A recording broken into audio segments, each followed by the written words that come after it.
Buenos dias from Greenway Parks. This is the Rorschach Argentina update from the 22nd of May, 2025. A quick summary of what's going down in Argentina.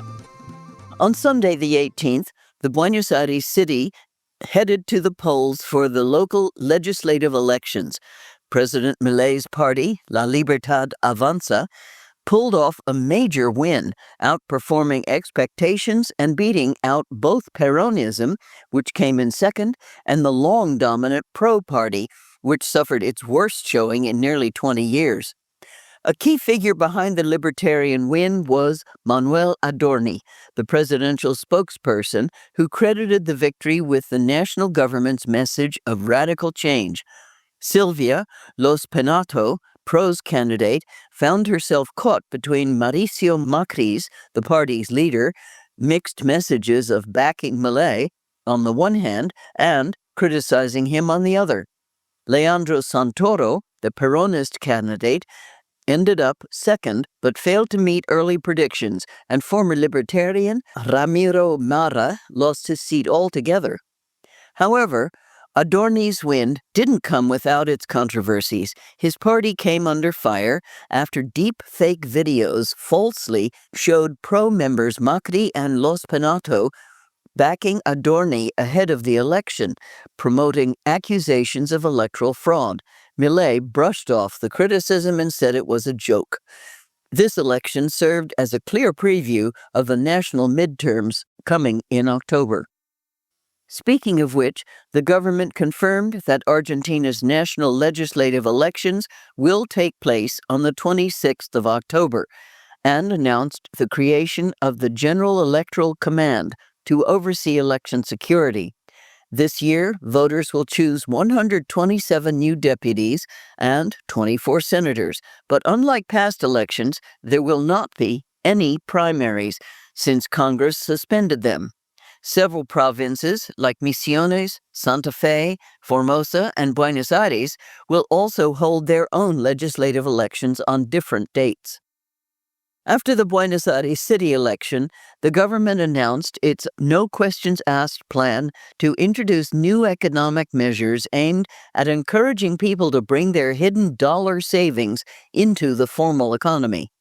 Milei dismissed concerns about how people obtained their cash and urged the government to allow spending dollars without questioning their source.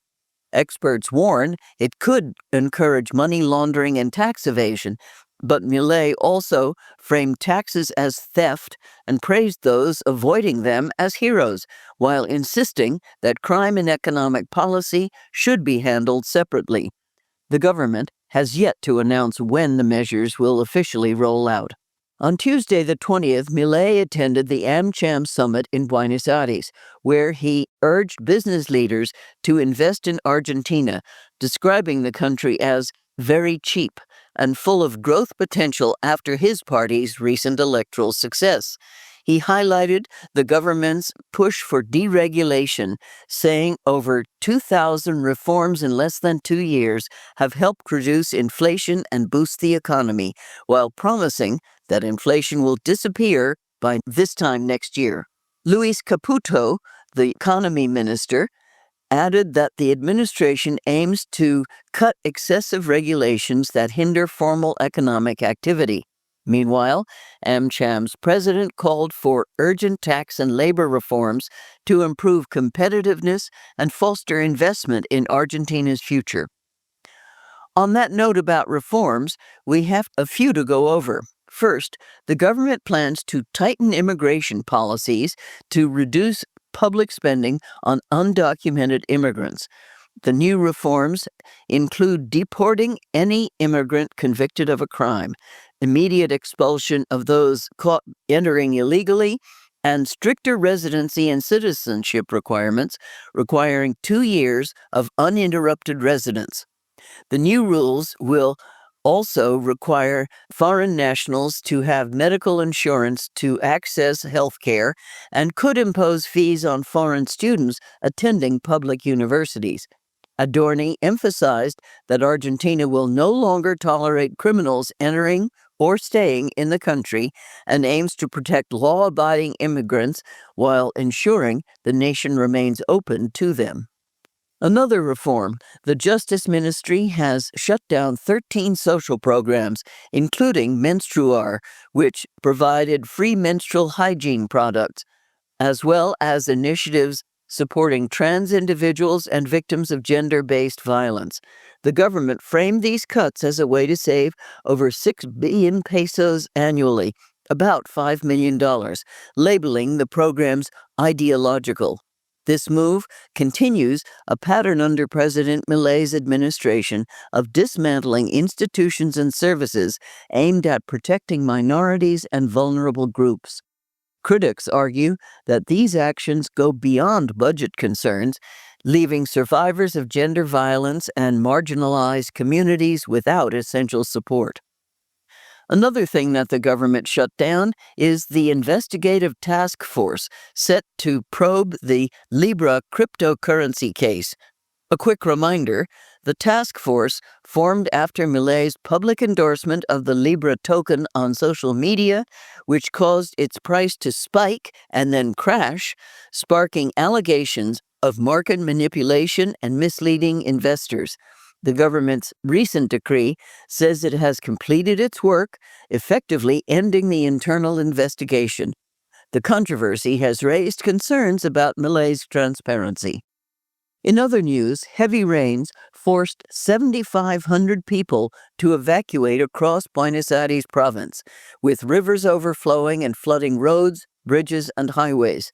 Axel Kicillof, the governor, linked the extreme weather to climate change, calling the storms an unprecedented event that even flooded areas that had never experienced it before.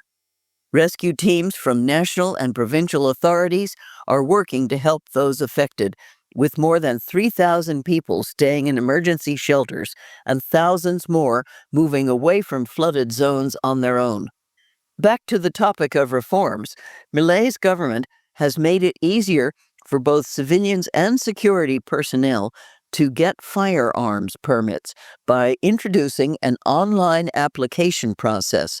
Through a new government platform, applicants will undergo background checks digitally and, if approved, receive official credentials to buy firearms and ammunition.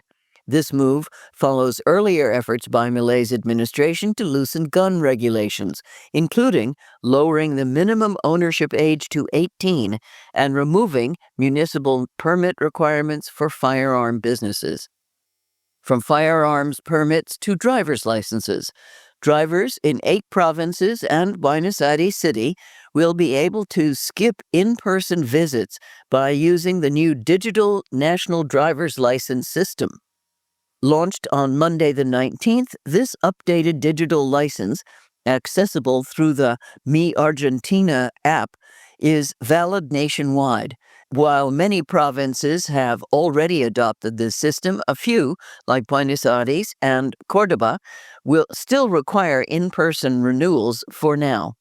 Existing physical licenses will automatically update in the system when they near expiration. While the government moves towards digital convenience, a new report reveals deeper societal changes that no app can fix. According to new research from Universidad Austral, Argentina's population is getting older and families are getting smaller. The study found that births have dropped by 40% since 2014, one of the steepest declines in Latin America. Households led by single mothers have also become more common, while the number of people over 65 and especially over 85 continues to grow. The researchers pointed to economic struggles as one likely factor, but they also noted that similar patterns appear in wealthier countries, so there may be deeper cultural and social shifts at work. On a related note, a new report by an Argentine consumer advocacy group shows that 2 minimum wages now barely stretch to cover 8 days of basic expenses for a family in Buenos Aires. Daily essentials cost over 75,000 pesos a day. about $60, while the minimum monthly wage rose to just over 300,000 pesos in April, $250. That means wages are losing ground fast. A year ago, 2 minimum wages could cover almost 2 weeks of costs. Now, they barely get you through one. Fantagraphics Books confirmed they will be reissuing the English translation of the legendary Argentine sci-fi comic El Eternauta after its recent surge in popularity thanks to the Netflix adaptation. This will give English-speaking readers another chance to explore one of Argentina's most powerful cultural works. And, to wrap up this edition, if you want to reach the top of the Obelisk, you'll be pleased to hear that it now has an elevator. This means visitors can ride up most of its 67-meter height instead of climbing its steep internal ladder. For now, the elevator is in a trial run, and thousands of people have already signed up for a chance to ride it. And that's it for this week. Thank you for joining us. Did you know that we do lots of other updates? We've got country updates and non-country updates, including the Arctic update, the multilateral update, and the ocean update. Check the full list with the link in the show notes. Nos vemos la próxima semana.